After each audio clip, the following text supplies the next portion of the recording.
ایسا اختیار انسان کے لیے اندھا پن بھی ہے اور لعنت بھی، اور ہر قیمت پر خود کو باقی رکھنا چاہتا ہے، چاہے اس کی قیمت اس انسان کی اپنی تباہی ہی کیوں نہ ہو جو اسے استعمال کرتا ہے، اور ان سب کی ہلاکت ہو جو اس کی اطاعت یا مخالفت کرتے ہیں۔ اور یہ اختیار کا جنون، اتھارٹی کا جنون ہی ہے جو دنیا کو ہمہ وقت خلفشار میں رکھتا ہے۔ جو اختیار میں ہیں، پاورفل ہیں، وہ اسے بچانے کی جنگ لڑتے ہیں، جو اختیار سے باہر ہیں وہ اسے چھیننے کی کوشش کرتے ہیں۔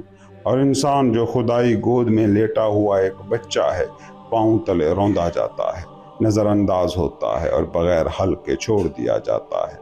یہ جنگ اس قدر خون ریز ہے اور جنگجو اس قدر اندھے ہو چکے ہیں کہ کوئی بھی یہ نہیں سوچتا کہ اس نقلی دلہن کا نقاب اٹھا کر اس کی بدنما حقیقت کو سب کے سامنے لائے۔ اے فقیرو، جان لو، دنیا میں کوئی اتھارٹی، کوئی اختیار پلک جھپکنے کے برابر بھی قیمت نہیں رکھتا سوائے مقدس معرفت کی اتھارٹی کے، جو بے قیمت ہے، انمول ہے۔ اسے پا لینا سب سے بڑی قربانی کے قابل ہے، اور جب تم اسے پالو گے تو تمہاری باتوں میں وہ قوت ہوگی جو دنیا کی تمام افواج بھی پیدا نہ کر سکیں، اور تمہارے اعمال میں وہ برکت ہوگی جو تمام دنیاوی طاقتیں بھی عطا نہ کر سکیں، کیونکہ معرفت اپنی حفاظت خود کرتی ہے۔ اس کا بازو محبت ہے، نہ وہ ظلم کرتی ہے نہ جبر، وہ تو اوس کی طرح گرتی ہے ان دلوں پر جو برسوں کے سوکھے سے بنجر ہو چکے ہیں، اور جو اسے ٹھکرا دیتے ہیں ان پر بھی وہ اسی طرح مہربان ہوتی ہے جیسے ان پر جو اسے چپ چاپ سونگھ لیتے ہیں، کیونکہ وہ اپنی اندرونی قوت پر یقین رکھتی ہے، اس لیے اسے بیرونی زور کی ضرورت نہیں، اور چونکہ وہ خوف سے بے نیاز ہے اس لیے وہ کبھی خوف کو ہتھیار نہیں بناتی۔ دنیا آہ کس قدر غریب ہے معرفت میں، اسی لیے وہ اپنی محتاجی کو جھوٹی طاقت کے نقاب میں چھپاتی ہے، اور یہ جیلی اختیار جیلی قوتوں سے اتحاد کرتا ہے، اور دونوں خوف کو تخت پر بٹھاتے ہیں، اور خوف دونوں کو فنا کر دیتا ہے۔ جب شمادم نے مجھے گڑھے میں پھینکا تو اس نے اپنے ہی آپ کو پھینکا، مجھے نہیں، کیونکہ میرداد کو کوئی گڑھا قید نہیں کر سکتا، جبکہ شمادم کو بہت محنت اور جد و جہد کرنی ہوگی اس اندھیرے اور پھسلتے ہوئے کنویں سے نکلنے کے لیے۔ دنیا کا اختیار محض ایک کھلونا ہے، جو معرفت میں ابھی بچے ہیں ان کے لیے ایک کھیلنے کی چیز ہے، لیکن تم خود کو کسی پر مسلط نہ کرو، کیونکہ جو قوت کے ذریعے مسلط کیا جاتا ہے وہ ایک دن اسی قوت کے ذریعے گرا دیا جاتا ہے۔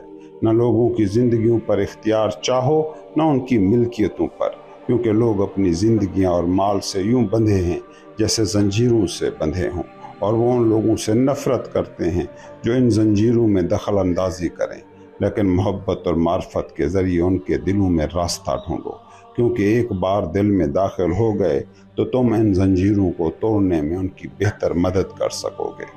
محبت تمہارا ہاتھ تھامے گی اور معرفت تمہارے لیے چراغ جلائے گی۔ چیپٹر نمبر 28، جنگ و امن پر مکالمہ۔ نروندا بتاتا ہے، جب ماسٹر نے یہ بات کہی اور ہم اس کے کلام پر غور کر رہے تھے تو باہر سے بھاری قدموں کی آوازیں آئیں جن کے ساتھ بے ترتیب مدھم گفتگو بھی سنائی دے رہی تھی۔ کچھ دیر بعد 2 دیو قامت سپاہی جو ہتھیاروں سے لیس تھے دروازے کے دونوں طرف کھڑے ہو گئے اور ان کی تلواریں دھوپ میں چمکنے لگیں۔ پھر ایک نوجوان شہزادہ اپنے جوبن کے لباس میں سامنے آیا، جس کے پیچھے شمادم احتیاط سے چلتا ہوا، اور اس کے بعد 2 مزید سپاہی تھے۔ وہ شہزادہ ملک کی پہاڑی سلسلے میں سب سے طاقتور اور دور دور تک مشہور حکمرانوں میں سے ایک تھا۔ وہ چند لمحے کے لیے دروازے پر کھڑا رہا اور یہاں پر موجود چھوٹے گروپ کے چہروں کا بغور جائزہ لیتا رہا، پھر اپنی بڑی اور روشن نظر میرداد پر مرکوز کی اور بہت ادب کے ساتھ جھک کر بولا، سلام ہو ایام مقدس، ہم عظیم میرداد کو خراج تحسین پیش کرنے آئے ہیں، جس کی شہرت ان پہاڑوں تک پہنچی ہے اور ہمارے دور دراز دارالحکومت تک رسائی حاصل کی ہے۔ میرداد نے کہا، شہرت دور دراز آگ کی ریت پر سوار ہوتی ہے اور گھر میں لکڑی کے ٹکڑوں پر چلتی ہے، اس کا گواہ یہ تمہارے ساتھ کھڑا شمادم ہے۔ شہرت کے اتار چڑھاؤ پر بھروسہ نہ کرنا ہے شہزادے۔ شہزادہ بولا، پھر بھی شہرت کے اتار چڑھاؤ میٹھے ہوتے ہیں، اور اپنے نام کو انسانوں کے ہونٹوں پر کندہ کرنا میٹھا ہوتا ہے۔ میرداد نے کہا، بہتر ہے کہ نام کو سمندر کے کنارے ریت پر لکھا جائے بجائے اس کے کہ انسانوں کے ہونٹوں پر چھاپا جائے۔ ہوا اور لہریں ریت سے اسے دھو ڈالیں گی اور چھینک اسے ہونٹوں سے اڑا دے گی۔ اگر تم چاہتے ہو کہ لوگ تمہارا نام بھلا نہ دیں تو اسے اپنے دلوں پر نقش کر دو۔ شہزادہ کہتا ہے، مگر انسان کے دل کئی تالوں میں بند ہیں۔ تالے تو بہت ہو سکتے ہیں مگر چابی ایک ہے۔ شہزادہ، کیا تمہارے پاس وہ چابی ہے؟ کیونکہ مجھے اس کی سخت ضرورت ہے۔ میرداد، تمہارے پاس بھی وہی چابی ہے۔ شہزادہ، افسوس تم مجھے میری اصل قیمت سے زیادہ پرکھتے ہو۔ میں نے طویل عرصے سے اپنے پڑوسی کے دل میں داخل ہونے کی چابی تلاش کی ہے مگر کہیں نہیں ملی۔ وہ ایک طاقتور شہزادہ ہے اور مجھ پر جنگ مسلط کرنے پر تلا ہوا ہے اور مجھے اپنی پرامن فطرت کے باوجود اپنے بازو اٹھانے پڑتے ہیں۔ میرے تاج اور زیور تمہیں دھوکہ نہ دیں ماسٹر، میں ان میں وہ چابی نہیں پا سکتا جس کی تلاش ہے۔ میرداد، وہ چابی تمہارے تاج اور زیور میں چھپی ہوئی ہے لیکن تم اسے تھامے ہوئے نہیں ہو۔ وہ تمہارے قدموں کو روکتی ہے، تمہارے ہاتھ کو روک دیتی ہے اور تمہاری نظر کو بھٹکا دیتی ہے، جس سے تمہاری تلاش بے نتیجہ رہتی ہے۔ شہزادہ کہتا ہے، ماسٹر، اس کا کیا مطلب ہے؟ کیا مجھے اپنا تاج اور زیور اتارنے ہوں گے تاکہ اپنے پڑوسی کے دل کی چابی پا سکوں؟ میرداد کہتا ہے، اگر تم انہیں رکھنا چاہتے ہو تو پھر اپنے پڑوسی کو کھو دو، اور اگر اپنے پڑوسی کو کھونا نہیں چاہتے ہو تو اپنے تاج اور زیور سے دستبردار ہو جاؤ، اور پڑوسی کو کھونا خود کو کھونا ہے۔ شہزادہ، میں اپنے پڑوسی کی دوستی اتنی مہنگی قیمت پر کیوں خریدوں گا؟ میرداد، اور کیا تم خود کو اتنی معمولی قیمت پر خریدنا نہیں چاہو گے؟ شہزادہ، مجھے خریدنا نہیں، میں قیدی نہیں ہوں کہ کسی رقم کی ادائیگی کروں، اور اس کے علاوہ میرے پاس ایک بھاری تنخواہ والی اچھی طرح سے تیار شدہ فوج ہے جو میری حفاظت کرتی ہے۔ میرا پڑوسی اس سے بہتر فوج کا دعویٰ نہیں کر سکتا۔ میرداد کہتا ہے، ایک شخص یا چیز کا قیدی ہونا بھی بہت تلخ قید ہے جو برداشت کرنی مشکل ہے۔ ایک فوج اور چیزوں کے لشکر کا قیدی ہونا تو بغاوت سے بھی بدتر قید ہے، کیونکہ کسی چیز پر انحصار کرنا خود اس چیز کی قید میں ہونا ہے۔ اس لیے صرف خدا پر انحصار کرو۔ خدا کا قیدی ہونا واقعی آزادی ہے۔ شہزادہ، کیا مجھے خود کو، اپنے تخت کو، اپنی رعایا کو بے حفاظت چھوڑ دینا چاہیے؟ میرداد، تمہیں خود کو بے حفاظت نہیں چھوڑنا چاہیے۔ شہزادہ، اسی لیے تو میں ایک بڑی فوج رکھتا ہوں۔ میرداد، اسی لیے تمہیں اپنی فوج کو برخاست کرنا چاہیے۔ شہزادہ، مگر میرا پڑوسی فوراً میری سلطنت پر حملہ کر دے گا۔ میرداد، تمہاری سلطنت وہ قابو کر سکتا ہے مگر تمہیں کوئی بھی انسان نگل نہیں سکتا۔ دو قیدیں مل کر بھی آزادی کے لیے چھوٹا سا گھر نہیں بنا سکتی۔ خوش ہو اگر انسان تمہیں اپنی قید سے نکال دے، مگر حسد نہ کرو اس انسان پر جو خود تمہاری قید میں آنا چاہتا ہے۔ شہزادہ، میں ایک ایسے خاندان سے ہوں جس کی بہادری میدان جنگ میں مشہور ہے۔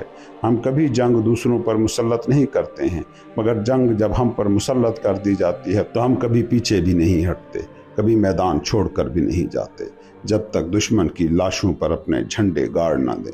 تم مجھے غلط نصیحت کر رہے ہو جب تم کہہ رہے ہو کہ میں اپنے پڑوسی کو راستہ دے دوں۔ میرداد، کیا تم نے نہیں کہا تھا کہ تم امن چاہتے ہو؟ شہزادہ، ہاں، میں امن چاہتا ہوں۔ میرداد، تو پھر لڑائی مت کرو۔ شہزادہ، مگر میرا پڑوسی مجھ سے لڑنے پر مصر ہے اور مجھے اس سے لڑنا ہوگا تاکہ ہمارے درمیان امن قائم ہو سکے۔ میرداد، تم اپنے پڑوسی کو مارنا چاہتے ہو تاکہ اس کے ساتھ امن سے رہ سکو؟ کیا عجیب منظر ہے۔ مردے کے ساتھ امن سے رہنا کوئی بہادری نہیں، لیکن زندہ کے ساتھ امن سے رہنا بڑی فضیلت ہے۔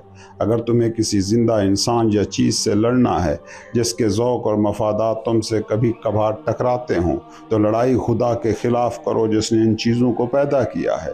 کائنات کے خلاف لڑو، کیونکہ بے شمار چیزیں تمہارا ذہن پریشان کرتی ہیں، دل کو تکلیف دیتی ہیں اور تمہاری زندگی پر جبراً مسلط ہو جاتی ہیں۔ شہزادہ، اگر میں اپنے پڑوسی کے ساتھ امن چاہتا ہوں مگر وہ لڑنا چاہتا ہے تو میں کیا کروں؟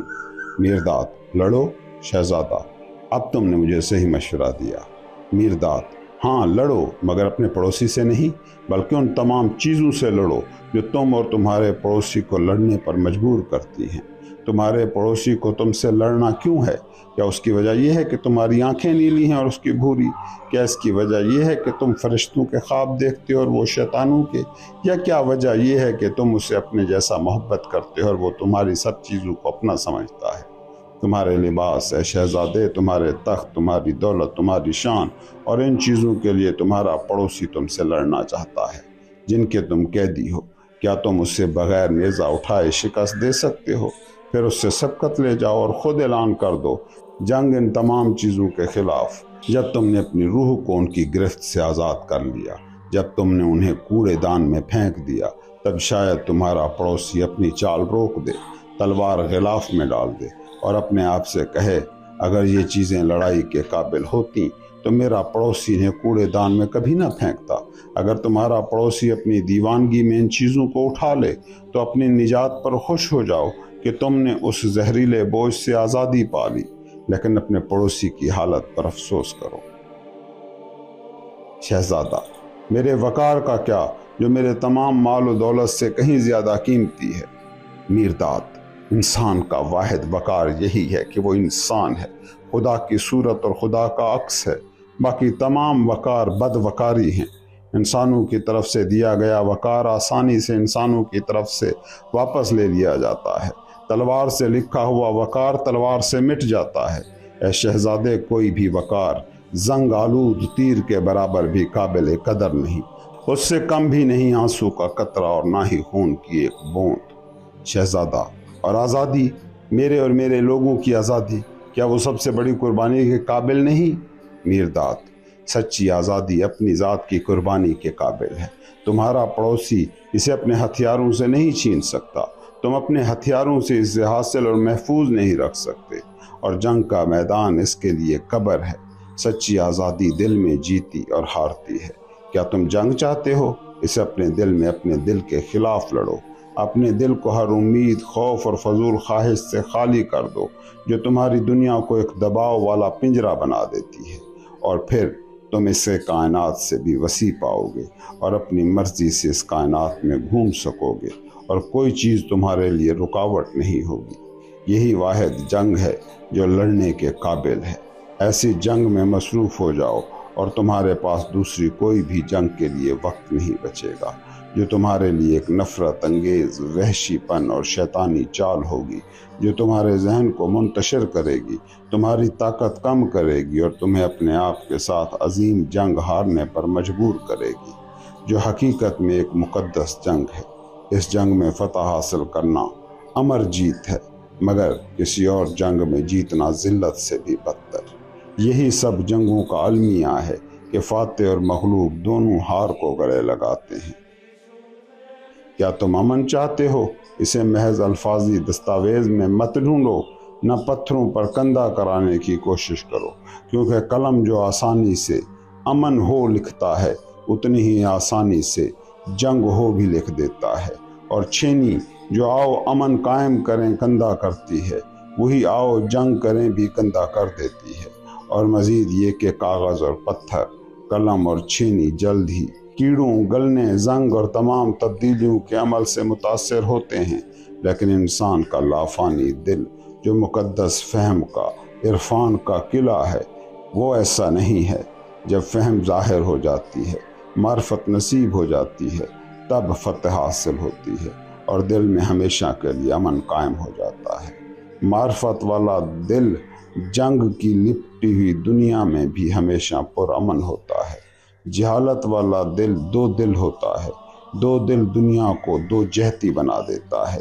دو جہتی دنیا مسلسل جھگڑے، کانفلکٹ اور جنگ پیدا کرتی ہے، جبکہ معرفت والا دل ایک دل ہوتا ہے۔ ایک دل ایک دنیا بناتا ہے۔ ایک دنیا ایک پرامن دنیا ہے، کیونکہ جنگ بنانے کے لیے دو درکار ہوتے ہیں۔ لہٰذا میں تمہیں نصیحت کرتا ہوں کہ اپنے دل پر جنگ کرو تاکہ وہ واحد ہو جائے۔ فتح کا انعام ابدی امن ہے۔ جب تم اے شہزادے کسی پتھر میں تخت دیکھ سکو اور کسی غار میں قلعہ پا سکو، تب سورج بھی تمہارا تخت بن کر خوش ہوگا اور برج تمہارے قلعے بن جائیں گے۔ جب میدان میں کوئی گلابی گلاب تمہارے لیے تمغہ بنے اور کوئی کیڑا تمہارا استاد ہو، تب ستارے تمہارے سینے پر سجنے کو تیار ہیں اور زمین تمہارا ممبر بننے کو تیار۔ جب تم اپنے دل پر حکمرانی کر سکو تو تمہارے لیے کیا فرق پڑتا ہے کہ تمہارے جسم پر ظاہری طور پر کون حکمرانی کر رہا ہے؟ جب ساری کائنات تمہاری ہو تو اس سے کیا فرق پڑتا ہے کہ زمین کے کس حصے پر کس کا غلبہ ہے؟ شہزادہ، آپ کی باتیں تو دلکش ہیں، لیکن مجھے لگتا ہے کہ جنگ قدرت کا قانون ہے۔ کیا سمندر کی مچھلیاں بھی مسلسل جنگ میں نہیں؟ کیا کمزور طاقتور کا شکار نہیں ہوتا؟ اور میں کسی کا شکار نہیں بننا چاہتا۔ میرداد، جو تمہیں جنگ لگتی ہے وہ دراصل قدرت کا طریقہ ہے، اپنے آپ کو خوراک دینے اور اپنی افزائش کے لیے۔ طاقتور کمزور کے لیے غذا ہے اور کمزور بھی طاقتور کے لیے غذا ہے، لیکن قدرت میں کون طاقتور ہے اور کون کمزور؟ صرف قدرت ہی طاقتور ہے، باقی سب قدرت کی مرضی کے تابع کمزور مخلوق ہیں جو موت کی ندیاں بہتی ہوئی بہتی ہیں۔ صرف جو امر ہیں یعنی نہ مرنے والے انہیں طاقتور کہا جا سکتا ہے، اور انسان امر ہے۔ اے شہزادے، ہاں، انسان قدرت سے بھی زیادہ طاقتور ہے۔ وہ قدرت کے گوشت کو کھا کر اپنے بے گوشت دل تک پہنچتا ہے۔ وہ خود کو بڑھاتا ہے تاکہ خود سے بھی ماورا ہو جائے۔ جو لوگ اپنی ناپاک خواہشات کو جانوروں کی صفائی سے جائز قرار دیتے ہیں، چاہیں وہ خود کو جنگلی سور، بھیڑیے یا کوئی اور جانور کہیں، لیکن وہ انسان کے شریف نام کو گمراہ نہ کریں۔ میرداد پر یقین رکھو اے شہزادے، اور پرامن رہو۔ شہزادہ، شمادم نے مجھے بتایا ہے کہ میرداد جادوگری کے اسرار میں ماہر ہے، اور میں چاہتا ہوں کہ وہ کوئی کرشمہ دکھائے تاکہ میں اس پر یقین کر سکوں۔ میرداد، اگر انسان میں خدا کو ظاہر کرنا جادوگری ہے تو میں جادوگر ہوں۔ کیا تم میرے جادو کا ثبوت اور کرشمہ چاہتے ہو؟ دیکھو، میں خود ثبوت اور کرشمہ ہوں۔ جاؤ، جو کام تم کرنے آئے ہو وہ کرو۔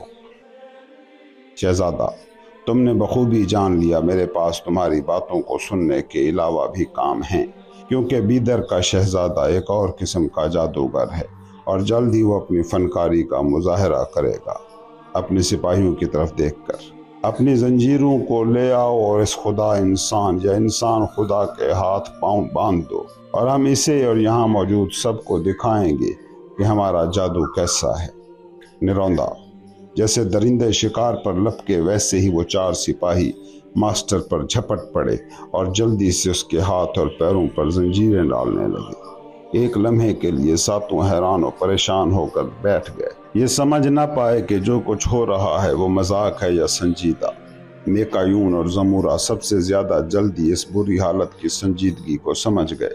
وہ دونوں غصے میں بپھرے شیر کی طرح سپاہیوں پر جھپٹنے لگے اور انہیں زمین پر گرانے کی کوشش کرنا ہی چاہتے تھے، جب ماسٹر نے انہیں روک دیا اور تسلی دی۔ میرداد، چھوڑ دو، انہیں اپنا کام کرنے دو۔ بے صبر میکایون، انہیں اپنی مرضی کے مطابق کرنے دو۔ زمورا، میرے لیے ان کی زنجیریں زیادہ خوفناک نہیں۔ شمادم خوش ہو کہ اس نے اپنی حکومت کو بیتھر کے شہزادے کی حکومت سے جوڑ لیا، یہ جوڑ دونوں کو پھاڑ ڈالے گا۔ میکایون، ہم کیسے خاموش رہیں جب ہمارے ماسٹر کو مجرم کی طرح یوں زنجیروں میں جکڑا جا رہا ہے؟ میرداد، میری کوئی فکر نہ کرو، پرامن رہو، تمہارے ساتھ بھی کبھی ایسا ہوگا، مگر نقصان تمہیں نہیں بلکہ خود انہیں ہوگا۔ شہزادہ، ہر دغا باز اور جھوٹے دھوکے باز کے ساتھ ایسا ہی کیا جائے گا جو قائم شدہ حق اور اختیار کو چیلنج کرے گا۔ یہ مقدس آدمی، شمادم کی طرف اشارہ کرتے ہوئے اس نے کہا، اس جماعت کا جائز سردار ہے اور اس کا کلام سب کے لیے حکم ہونا چاہیے۔ یہ مقدس کشتی جس کے انعامات سے تم لطف اندوز ہو رہے ہو، یہ اب میری حفاظت میں ہے۔ میری چوکس نظر اس کا مقدر ہے، میرا طاقتور بازو اس کی چھت اور املاک پر ہے۔ میری تلوار اس ہاتھ کو کاٹ دے گی جو اسے نقصان پہنچانے کی کوشش کرے گا۔ سب کو یہ بات معلوم ہو اور سب ہوشیار رہو۔ پھر اپنے سپاہیوں کو کہتا ہے، اس ناپاک کو باہر لے جاؤ، اس کے خطرناک نظریات نے کشتی کو تقریباً تباہ کر دیا ہے۔ اگر اسے جاری رہنے دیا گیا تو یہ جلد ہماری بادشاہت اور زمین کو بھی تباہ کر دے گا۔ اب سے اسے بیتھر کے قید خانے کی سیاہ دیواروں کو ہی تبلیغ کرنے کا حق ہے، اسے وہاں لے جاؤ۔